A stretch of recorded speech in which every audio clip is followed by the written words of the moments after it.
Hi, welcome to another episode of Greer Talks. It's like TED Talk, except I don't have an audience and I shoot it in my garage. Today we're going to talk about useless tools that we get from our employers. Did you ever get a computer that was too slow to do your actual job? Or maybe you were given a broom that made more of a mess than it actually cleaned up? These are the useless tools that I'm talking about. The Navy gives us lots of tools, including these two uniforms, which we use on a regular basis. Now, what do I know about uniforms?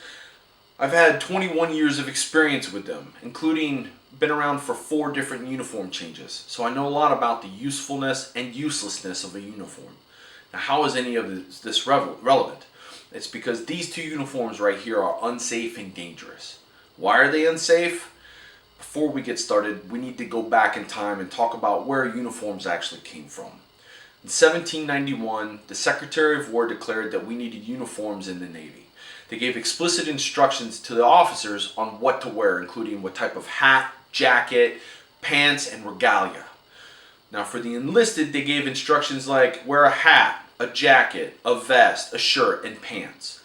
Now if I gave those instructions to a group of people, how different would they look? Let's move forward to 2005. The Navy has had uniforms for decades now, and they're getting ready to retire one called the dungaree. They've been using it for 80 years. It was very durable, could be used as a flotation device, was fire retardant, but it had a major problem. It couldn't be used from home to work, couldn't be worn from home to work, and it also had a very, very distinct ability to show smudges and grease very easily. After $224 million in research, the NWU Type 1 was created, this blue uniform, the Navy working uniform, to be modeled after the other services' BDU, battle dress uniform. It could be worn from home to work. It disguised grease and paint rather easily, but it did have a couple of problems. Namely, if you fell over the side, you really couldn't be seen in the water, and most importantly, it wasn't fire resistant. Now, why was fire resistant important? It's because every sailor in the Navy is a firefighter. On a ship, when the call comes for a fire, everyone, including the captain down to an E1, has to respond. And if we have to wear a uniform that isn't flame retardant, it's actually dangerous. So what did the Navy do to mitigate it? They created the NWU Type 3, this green one. Is it flame retardant? No.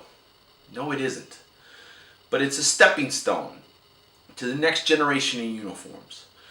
What they did was they said that the NWU Type 3 could only be used on shore duty and while the ship was in port and couldn't be used for fire response. And they gave other solutions like the fire retardant coveralls to fight fires. So where do we go from here? The Navy is working on a solution, but they haven't come up with one yet. They're working on a flame retardant, easy to wear, durable, doesn't show smudges uniform that can be worn from home to work and back. But we're not there yet. Thanks for watching.